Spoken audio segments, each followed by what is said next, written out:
David left Gath and escaped to the cave of Adullam. When his brothers and his father's household heard about it, they went down to him there. All those who were in distress or in debt or discontented gathered around him, and he became their commander. About 400 men were with him. From there David went to Mizpah in Moab, and said to the king of Moab, "Would you let my father and mother come and stay with you until I learn what God will do for me?" So he left them with the king of Moab, and they stayed with him as long as David was in the stronghold. But the prophet Gad said to David, "Do not stay in the stronghold. Go into the land of Judah." So David left and went to the forest of Hereth. Now Saul heard that David and his men had been discovered. And Saul was seated, spear in hand, under the tamarisk tree on the hill at Gibeah, with all his officials standing at his side. He said to them, "Listen, men of Benjamin. Will the son of Jesse give all of you fields and vineyards? Will he make all of you commanders of thousands and commanders of hundreds? Is that why you have all conspired against me? No one tells me when my son makes a covenant with the son of Jesse. None of you is concerned about me, or tells me that my son has incited my servant to lie in wait for me, as he does today." But Doeg the Edomite, who was standing with Saul's officials, said, "I saw the son of Jesse come to Ahimelech, son of Ahitub at Nob. Ahimelech inquired of the Lord for him. He also gave him provisions and the sword of Goliath the Philistine." Then the king sent for the priest Ahimelech, son of Ahitub, and all the men of his family, who were the priests at Nob, and they all came to the king. Saul said, "Listen now, son of Ahitub." "Yes, my lord." He answered. Saul said to him, "Why have you conspired against me, you and the son of Jesse, giving him bread and a sword and inquiring of God for him, so that he has rebelled against me and lies in wait for me as he does today?" Ahimelech answered the king, "Who of all your servants is as loyal as David, the king's son-in-law, captain of your bodyguard and highly respected in your household? Was that day the first time I inquired of God for him? Of course not. Let not the king accuse your servant or any of his father's family, for your servant knows nothing at all about this whole affair." But the king said, "You will surely die, Ahimelech, you and your whole family." Then the king ordered the guards at his side, "Turn and kill the priests of the Lord, because they too have sided with David. They knew he was fleeing, yet they did not tell me." But the king's officials were unwilling to raise a hand to strike the priests of the Lord. The king then ordered Doeg. "You turn and strike down the priests!" So Doeg the Edomite turned and struck them down. That day he killed 85 men who wore the linen ephod. He also put to the sword Nob, the town of the priests, with its men and women, its children and infants, and its cattle, donkeys, and sheep. But one son of Ahimelech, son of Ahitub, named Abiathar, escaped and fled to join David. He told David that Saul had killed the priests of the Lord. Then David said to Abiathar, "That day when Doeg the Edomite was there, I knew he would be sure to tell Saul, 'I am responsible for the death of your whole family. Stay with me. Don't be afraid. The man who wants to kill you is trying to kill me too. You will be safe with me.'" When David was told, "Look, the Philistines are fighting against Keilah and are looting the threshing floors," he inquired of the Lord, saying, "Shall I go and attack these Philistines?" The Lord answered him, "Go attack the Philistines and save Keilah." But David's men said to him, "Here in Judah we are afraid. How much more than if we go to Keilah against the Philistine forces?" Once again David inquired of the Lord, and the Lord answered him, "Go down to Keilah, for I am going to give the Philistines into your hand." So David and his men went to Keilah, fought the Philistines, and carried off their livestock. He inflicted heavy losses on the Philistines and saved the people of Keilah. Now Abiathar, son of Ahimelech, had brought the ephod down with him when he fled to David at Keilah. Saul was told that David had gone to Keilah, and he said, God has delivered him into my hands, for David has imprisoned himself by entering a town with gates and bars. And Saul called up all his forces for battle to go down to Keilah to besiege David and his men. When David learned that Saul was plotting against him, he said to Abiathar the priest, "Bring the ephod." David said, "Lord, God of Israel, your servant has heard definitely that Saul plans to come to Keilah and destroy the town on account of me. Will the citizens of Keilah surrender me to him? Will Saul come down as your servant has heard? Lord, God of Israel, tell your servant." And the Lord said, He will. Again David asked, "Will the citizens of Keilah surrender me and my men to Saul?" and the Lord said, They will. So David and his men, about 600 in number, left Keilah and kept moving from place to place. When Saul was told that David had escaped from Keilah, he did not go there. David stayed in the wilderness strongholds and in the hills of the desert of Ziph. Day after day Saul searched for him, but God did not give David into his hands. While David was at Horesh in the desert of Ziph, he learned that Saul had come out to take his life. And Saul's son Jonathan went to David at Horesh and helped him find strength in God. "David," He said, "don't be afraid. My father Saul will not lay a hand on you. You will be king over Israel, and I will be second to you. Even my father Saul knows this." The two of them made a covenant before the Lord. Then Jonathan went home, but David remained at Horesh. The Ziphites went up to Saul at Gibeah and said, "Is not David hiding among us in the strongholds at Horesh on the hill of Hakeilah south of Jeshimon? Now, your majesty, come down whenever it pleases you to do so, and we will be responsible for giving him into your hands." Saul replied, The Lord bless you for your concern for me. Go and get more information. Find out where David usually goes and who has seen him there. They tell me he is very crafty. Find out about all the hiding places he uses and come back to me with definite information. Then I will go with you. If he is in the area, I will track him down among all the clans of Judah. So they set out and went to Ziph ahead of Saul. Now David and his men were in the desert of Maon in the Arabah south of Jeshimon. Saul and his men began the search, and when David was told about it, he went down to the rock and stayed in the desert of Maon. When Saul heard this, he went into the desert of Maon in pursuit of David. Saul was going along one side of the mountain, and David and his men were on the other side, hurrying to get away from Saul. As Saul and his forces were closing in on David and his men to capture them, a messenger came to Saul, saying, "Come quickly! The Philistines are raiding the land!" Then Saul broke off his pursuit of David and went to meet the Philistines. That is why they call this place Selah Hamalakoth.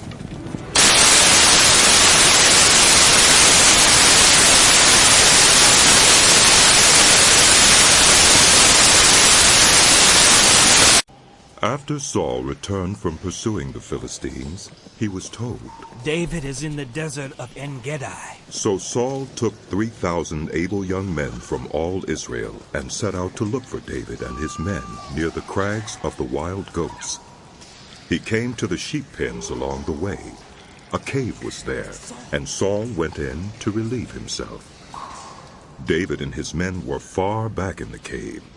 The men said, "This is the day the Lord spoke of, when he said to you, 'I will give your enemy into your hands for you to deal with as you wish.'"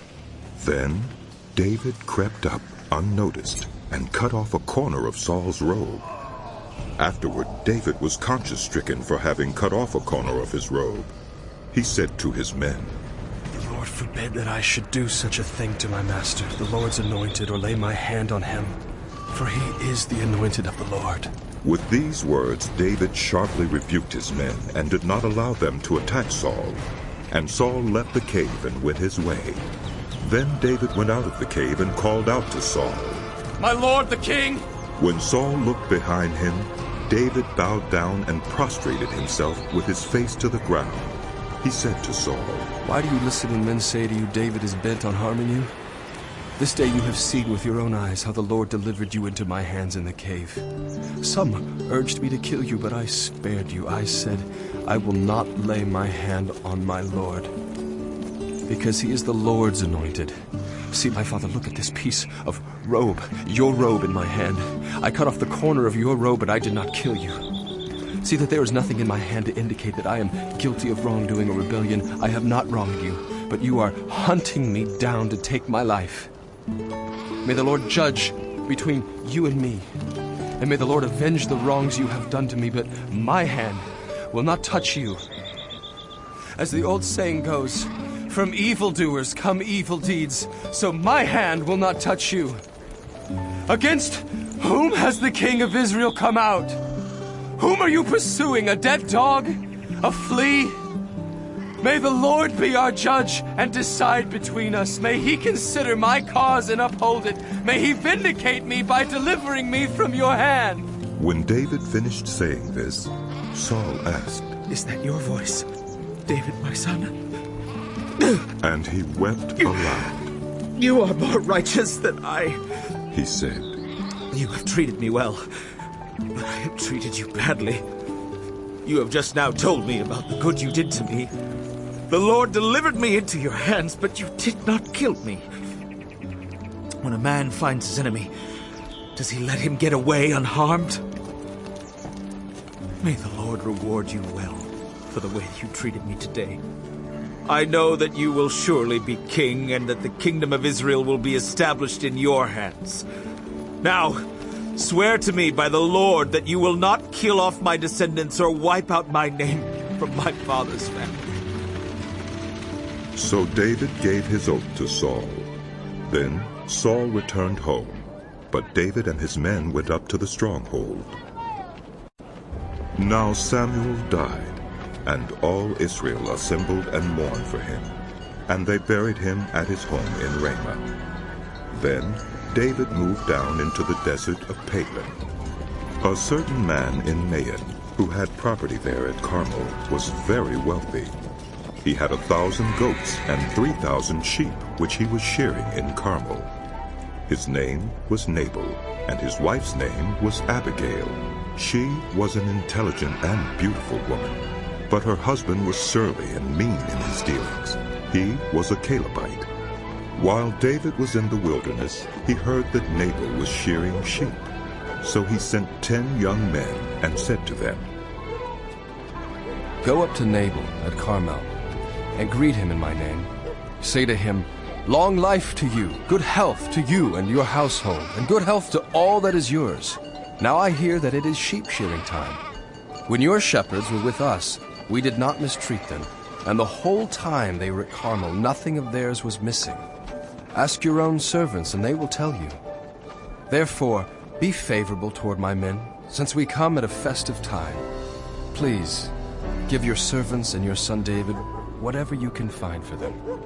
When David's men arrived, they gave Nabal this message in David's name. Then they waited. Nabal answered David's servants, "Who is this David? Who is this son of Jesse? Many servants are breaking away from their masters these days. Why should I take my bread and water and the meat I have slaughtered for my shearers and give it to men coming from who knows where?" David's men turned around and went back. When they arrived, they reported every word. David said to his men, "Each of you, strap on your sword." So they did, and David strapped his on as well.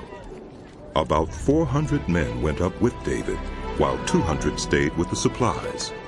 One of the servants told Abigail, Nabal's wife, "David sent messengers from the wilderness to give our master his greetings, but he hurled insults at them.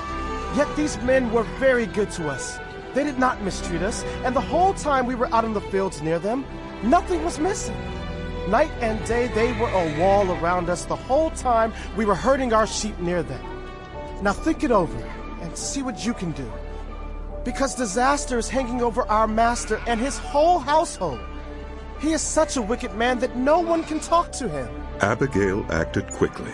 She took 200 loaves of bread, 2 skins of wine, 5 dressed sheep, 5 seahs of roasted grain, 100 cakes of raisin and 200 cakes of pressed figs, and loaded them on donkeys. Then she told her servants, "Go on ahead. I'll follow you." But she did not tell her husband Nabal. As she came riding her donkey into the mountain ravine, there were David and his men descending toward her, and she met them. David had just said, "It's been useless. All my watching over this fellow's property in the wilderness, so that nothing of his was missing, he has paid me back evil for good. May God deal with David, be it ever so severely, if by morning I leave alive one male of all who belong to him."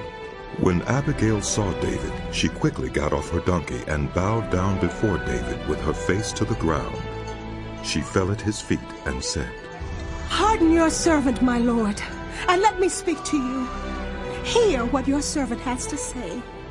Please, pay no attention, my lord, to that wicked man Nabal. He is just like his name. His name means fool, and folly goes with him. And as for me, your servant, I did not see the men my lord sent. And now, my lord, as surely as the Lord your God lives, and as you live, since the Lord has kept you from bloodshed and from avenging yourself with your own hands, may your enemies and all who are intent on harming my lord be like Nabal. And let this gift which your servant has brought to my lord be given to the men who follow you. Please forgive your servant's presumption. The Lord your God will certainly make a lasting dynasty for my lord, because you fight the Lord's battles, and no wrongdoing will be found in you as long as you live. Even though someone is pursuing you to take your life, the life of my lord will be bound securely in the bundle of the living by the Lord your God. But the lives of your enemies he will hurl away as from the pocket of a sling. When the Lord has fulfilled from my lord every good thing he promised concerning him, and has appointed him ruler over Israel, my lord will not have on his conscience the staggering burden of needless bloodshed or of having avenged himself. And when the Lord your God has brought my lord success, remember your servant." David said to Abigail, "Praise be to the Lord, the God of Israel, who has sent you today to meet me. May you be blessed for your good judgment, and for keeping me from bloodshed this day, and from avenging myself with my own hands. Otherwise, as surely as the Lord, the God of Israel, lives, who has kept me from harming you, if you had not come quickly to meet me, not one male belonging to Nabal would have been left alive by daybreak." Then David accepted from her hand what she had brought him, and said, "Go home in peace. I have heard your words and granted your request." When Abigail went to Nabal, he was in the house holding a banquet like that of a king. He was in high spirits and very drunk, so she told him nothing at all until daybreak. Then, in the morning, when Nabal was sober, his wife told him all these things, and his heart failed him, and he became like a stone. About 10 days later, the Lord struck Nabal, and he died. When David heard that Nabal was dead, he said, "Praise be to the Lord, who has upheld my cause against Nabal for treating me with contempt. He has kept his servant from doing wrong, and has brought Nabal's wrongdoing down on his own head." Then David sent word to Abigail, asking her to become his wife. His servants went to Carmel and said to Abigail, "David has sent us to you to take you to become his wife."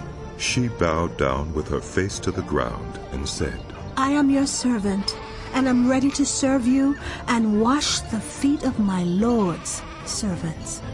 Abigail quickly got on a donkey and, attended by her 5 female servants, went with David's messengers and became his wife. David had also married Ahinoam of Jezreel, and they both were his wives. But Saul had given his daughter Michal, David's wife, to Paltiel, son of Laish, who was from Galah. The Ziphites went to Saul at Gibeah and said, "Is not David hiding on the hill of Hachilah, which faces Jeshimon?" So Saul went down to the desert of Ziph, with his 3,000 select Israelite troops to search there for David. Saul made his camp beside the road on the hill of Hakeilah facing Jeshimon, but David stayed in the wilderness. When he saw that Saul had followed him there, he sent out scouts and learned that Saul had definitely arrived. Then David set out and went to the place where Saul had camped. He saw where Saul and Abner, son of Ner, the commander of the army, had lain down. Saul was lying inside the camp, with the army encamped around him.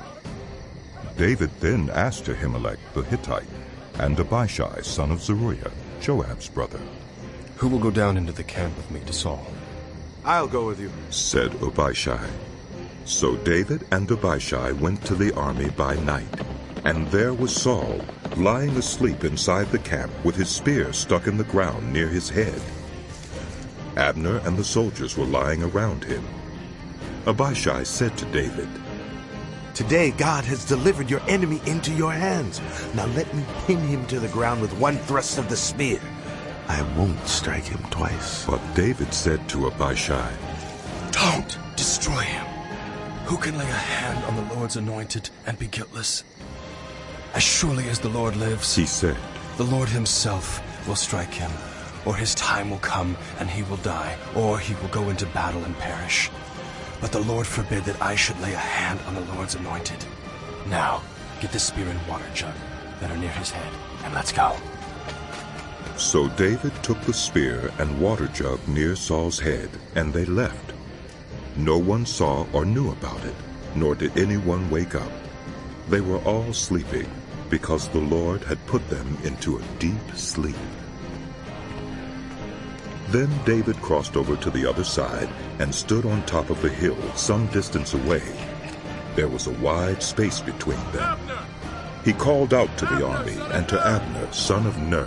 "Aren't you going to answer me, Abner?" Abner replied, "Who are you who calls to the king?" David said, "You're a man, aren't you? And who is like you in Israel? Why didn't you guard your lord the king? Someone came to destroy your lord the king. What you have done is not good. As surely as the Lord lives, you and your men must die because you did not guard your master, the Lord's anointed. Look around you. Where are the king's spear and water jug that were near his head?" Saul recognized David's voice and said, "Is that your voice, David, my son?" David replied, "Yes, it is, my lord the king." And he added, "Why is my lord pursuing his servant? What have I done, and what wrong am I guilty of? Now let my lord the king listen to his servant's words. If the Lord has incited you against me, then may he accept an offering. If, however, people have done it, may they be cursed before the Lord. They have driven me today from my share in the Lord's inheritance and have said, 'Go, serve other gods.' Now do not let my blood fall to the ground far from the presence of the Lord. The King of Israel has come out to look for a flea, as one hunts a partridge in the mountains." Then Saul said, "I have sinned. Come back, David, my son. Because you considered my life precious today, I will not try to harm you again. Surely I have acted like a fool. I have been terribly wrong." "Here is the king's spear," David answered. "Let one of you young men come over and get it. The Lord rewards everyone for their righteousness and faithfulness. The Lord delivered you into my hands today, but I would not lay a hand on the Lord's anointed. As surely as I valued your life today, so may the Lord..."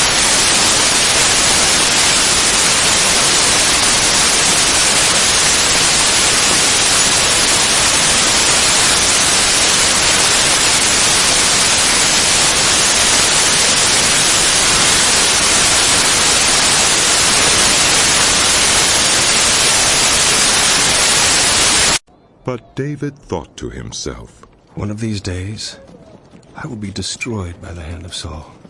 The best thing I can do is to escape to the land of the Philistines. Then Saul will give up searching for me anywhere in Israel, and I will slip out of his hand.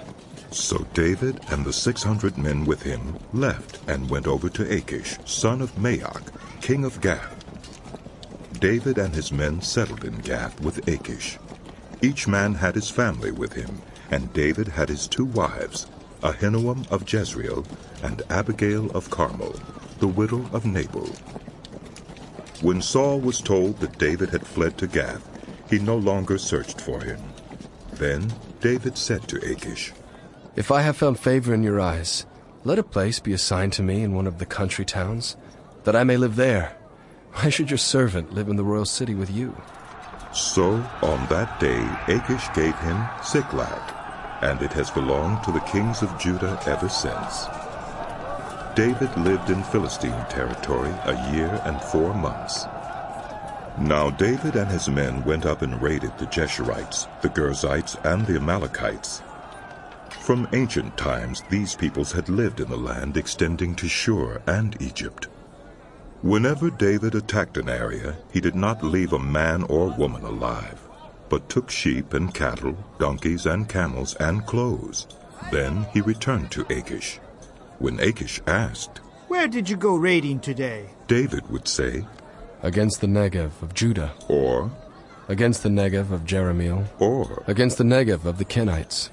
He did not leave a man or woman alive to be brought to Gath, for he thought, They might inform on us and say, This is what David did. And such was his practice as long as he lived in Philistine territory. Achish trusted David and said to himself, He has become so obnoxious to his people, the Israelites, that he will be my servant for life. In those days the Philistines gathered their forces to fight against Israel.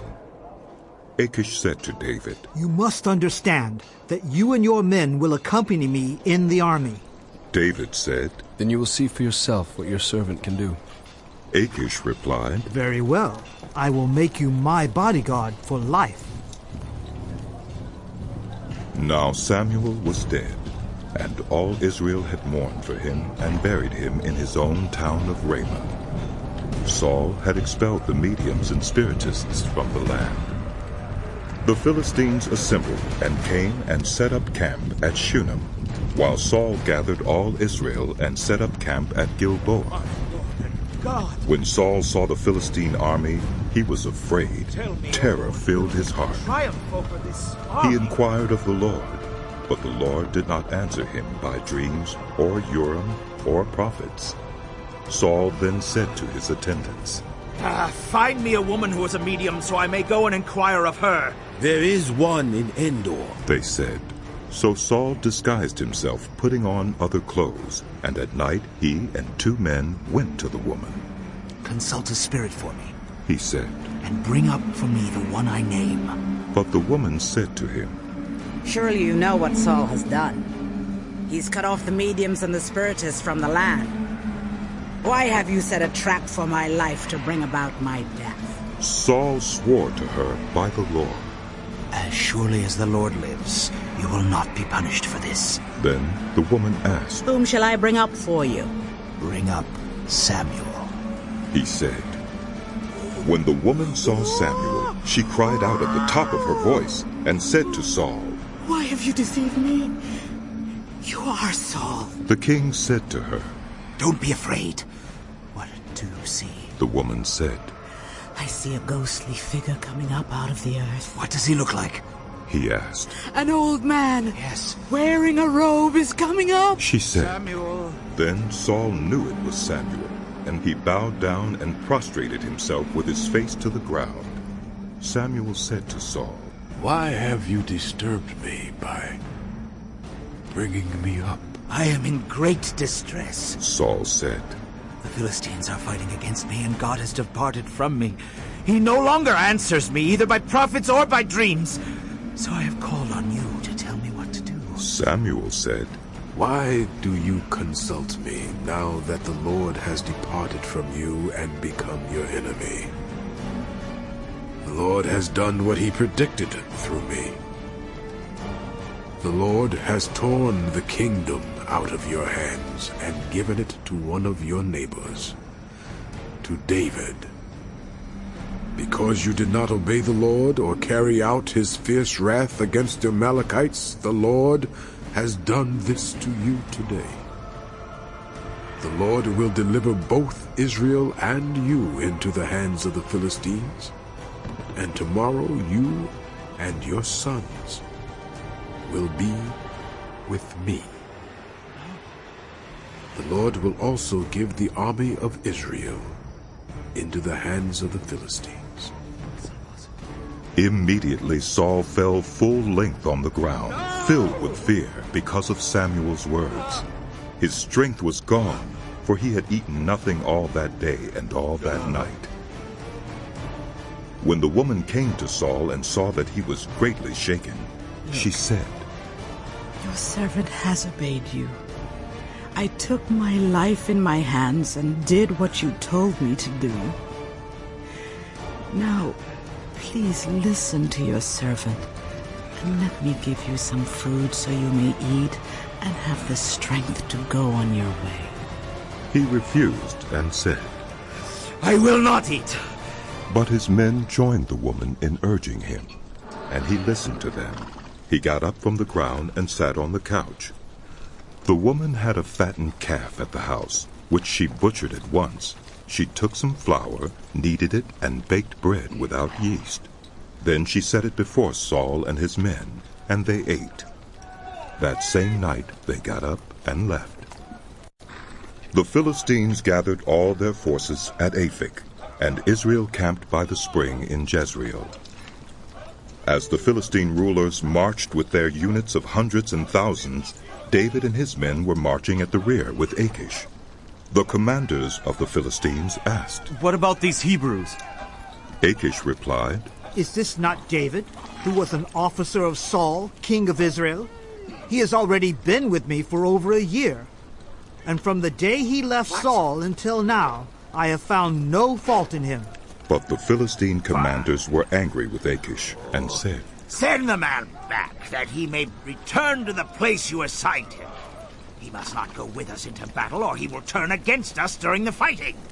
How better could he regain his master's favor than by taking the heads of our own men?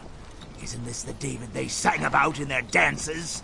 Saul has slain his thousands, and David his tens of thousands. So Achish called David and said to him, As surely as the Lord lives, you have been reliable, and I would be pleased to have you serve with me in the army. From the day you came to me until today, I have found no fault in you. But the rulers don't approve of you. Now turn back and go in peace. Do nothing to displease the Philistine rulers. But what have I done? Asked David. What have you found against your servant from the day I came to you until now? Why can't I go and fight against the enemies of my lord the king? Achish answered, I know that you have been as pleasing in my eyes as an angel of God. Nevertheless, the Philistine commanders have said, he must not go up with us into battle. Now, get up early, along with your master's servants who have come with you, and leave in the morning as soon as it is light.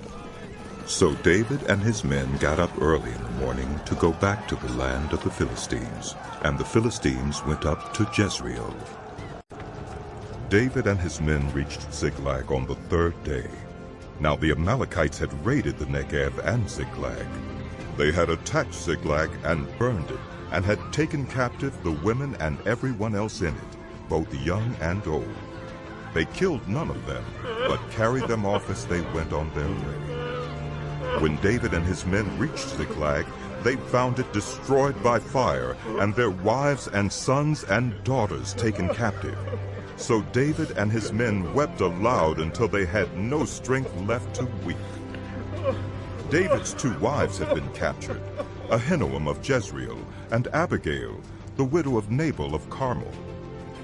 David was greatly distressed because the men were talking of stoning him. Each one was bitter in spirit because of his sons and daughters. But David found strength in the Lord his God. Then David said to Abiathar the priest, the son of Ahimelech, Bring me the ephod. Abiathar brought it to him, and David inquired of the Lord, Shall I pursue this raiding party, Will I overtake them? Pursue them. He answered, You will certainly overtake them and succeed in the rescue. David and the 600 men with him came to the Besor Valley, where some stayed behind. 200 of them were too exhausted to cross the valley, but David and the other 400 continued the pursuit. They found an Egyptian in a field and brought him to David. They gave him water to drink and food to eat, part of a cake of pressed figs and 2 cakes of raisins. He ate and was revived, for he had not eaten any food or drunk any water for 3 days and 3 nights. David asked him, Who do you belong to? Where do you come from? He said, I am an Egyptian, the slave of an Amalekite. My master abandoned me when I became ill 3 days ago. We raided the Negev of the Kerethites, some territory belonging to Judah, and the Negev of Caleb, and we burned Ziklag. David asked him, Can you lead me down to this raiding party? He answered, Swear to me before God that you will not kill me or hand me over to my master, and I will take you down to the swear. He led David down, and there they were, scattered over the countryside, eating, drinking, and reveling because of the great amount of plunder they had taken from the land of the Philistines and from Judah. David fought them from dusk until the evening of the next day, and none of them got away, except 400 young men who rode off on camels and fled. David recovered everything the Amalekites had taken, including his 2 wives. Nothing was missing, young or old, boy or girl, plunder or anything else they had taken. David brought everything back. He took all the flocks and herds, and his men drove them ahead of the other livestock, saying, This is David's plunder. Then David came to the 200 men who had been too exhausted to follow him and who were left behind at the Besor Valley. They came out to meet David and the men with him. As David and his men approached, he asked them how they were. But all the evil men and troublemakers among David's followers said, Because they did not go out with us, we will not share with them the plunder we recovered. However, each man may take his wife and children and go. David replied, No, my brothers, you must not do that with what the Lord has given us. He has protected us and delivered into our hands the raiding party that came against us. Who will listen to what you say? The share of the man who stayed with the supplies is to be the same as that of him who went down to the battle. All will share alike. David made this a statute and ordinance for Israel from that day to this.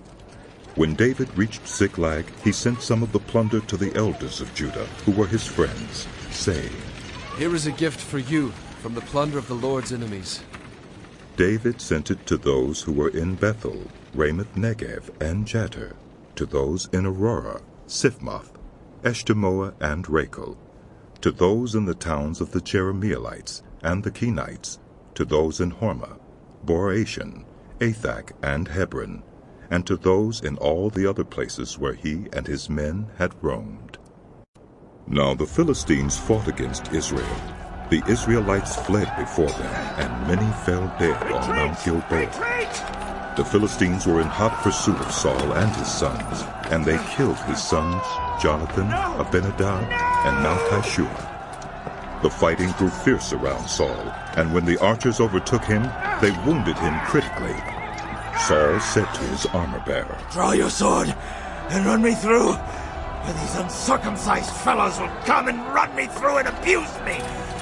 But his armor-bearer was terrified and would not do it. So Saul took his own sword and fell on it.